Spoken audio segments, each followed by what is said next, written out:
It seems like it should be based on a true story, but it's not. It is, however, a passion project for star Channing Tatum.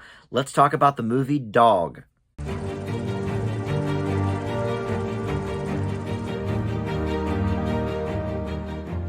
Hey guys, Dan here. This is Dan Reviews It. Welcome to my spoiler-free review for the new Channing Tatum film called Dog. It is in theaters right now. It had a pretty nice opening weekend, about 15 million at the box office, and a lot of dog lovers coming to see this movie. I, however, am not much of a dog lover. I love little, small, yip-yip kind of dogs, but I am a cat guy. But, however, much like sports, I don't really watch sports, but I can enjoy a good sports movie, and I like a good dog movie as well. But is this a good dog movie? I guess we will find out. Stay tuned at the end of my video for my grade. And before we get started, I do want to welcome you in to Dan Reviews It. Thanks for finding this video, and please consider subscribing down below there on my quest to 1,000 subscribers. So this movie, like I said, is a passion project for Channing Tatum. He is the star of the film, but he also makes his directorial co-debut here. He directed this movie with longtime partner Reed Carolyn, who has worked with Tatum on the Magic Mike films, the Jump Street movies, Logan Lucky. So he's been White House Down, I think he did as well. So he's been a part of the sort of producing and screenwriting process for many of Tatum's biggest hits in the last decade or so. So the two team up here to direct, and Tatum himself plays a U.S. Army Ranger named Jackson Briggs, who is going through some potential issues inside the Army and trying to get back in the good graces with some of his higher ups. And they have decided, okay, well, if you can bring this dog, Lulu, who is a military dog, down the Pacific coast to Arizona in time to attend the funeral of Lulu's handler, well, then, you know, perhaps we will put in the good word for you and you can get your life back on track here in the Army. But on the way down, as you may expect, he bonds a bit with the dog and as well goes through a lot of emotional channels of his own. And therein, I suppose you could say, lies the main problem with the movie. So I guess we'll start there. Since we're not going to do any spoilers, I'm not going to really go any further into the plot specifics, but this notion of the character's emotional journey is handled, I don't think, with the greatest of ease. This movie seems to be a little bit at odds with itself, with what it's trying to say. First of all, it's billed, if you watch the trailers, it's billed as a comedy. You know, we see this one scene where Channing Tatum's character is pretending to be a blind guy to get this really nice hotel suite, and Lulu, you know, is acting as the seeing eye dog, and so they're doing a bit with that. So we see that, and then we see, you know, some other things that are much more comedic than the movie would indicate. Yes, there are some funny moments here. There's some human moments here.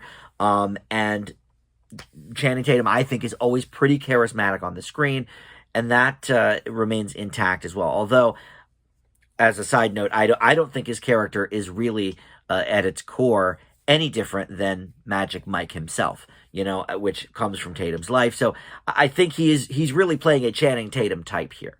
You know, a little bit grizzled, a little bit of a smartass, but, you know, heart of a champion, and you want to root for him. And but all the mannerisms are kind of the same as Magic Mike's are. I've seen that first Magic Mike film, you know, 7 or 8 times. So I was getting shades of that. But getting back to sort of the emotional nature of this film, I'm not quite sure the proper chord is ever struck between the emotional and more dramatic moments and even some thriller-esque moments juxtaposed with the comedy. I'm not sure it all ever comes together, and as such, the movie never ends up being an effective anything.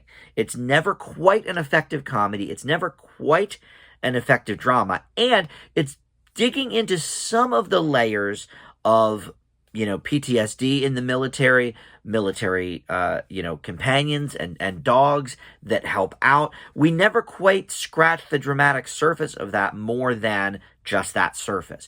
And a couple of scenes. There's Ethan Suplee from My Name Is Earl has a couple of scenes here where they do actually discuss the PTSD situation and the matter of this guy's funeral that they need to get the dog to, that Channing Tatum needs to get the dog to.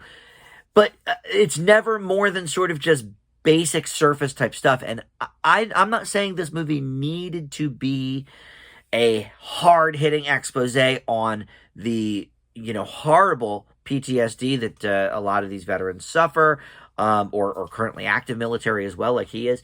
I'm not saying that, but it's just so wonky in the tone from the almost slapstick comedy stuff to those sorts of moments.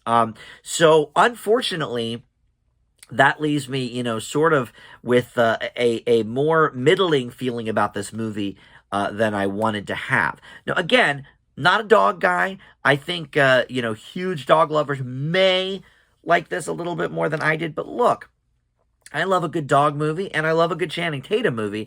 I'm just not sure that this checked off either of those boxes. I think it's a valiant effort, and I enjoyed watching the movie for what it was, but the tone is just all over the place. And I think maybe part of that is the, first time directing of Tatum and Carolyn here. And who wrote the script for that? Was that Channing? Oh, no, it was Reed Carolyn wrote the script. So, this has their hands all over it, and I'm just not sure it ever quite came together the way I wanted it to. So I'm going to leave Dog with a C+. I teetered on a B- there because it does do a few things I like, but I think it doesn't dive in deep enough where it needs to, and then, the shifts in tone are just... They weren't quite doing it for me in this movie. So that will do it for the review. Thank you so much for watching, and we'll see you next time on Dan Reviews It. Bye.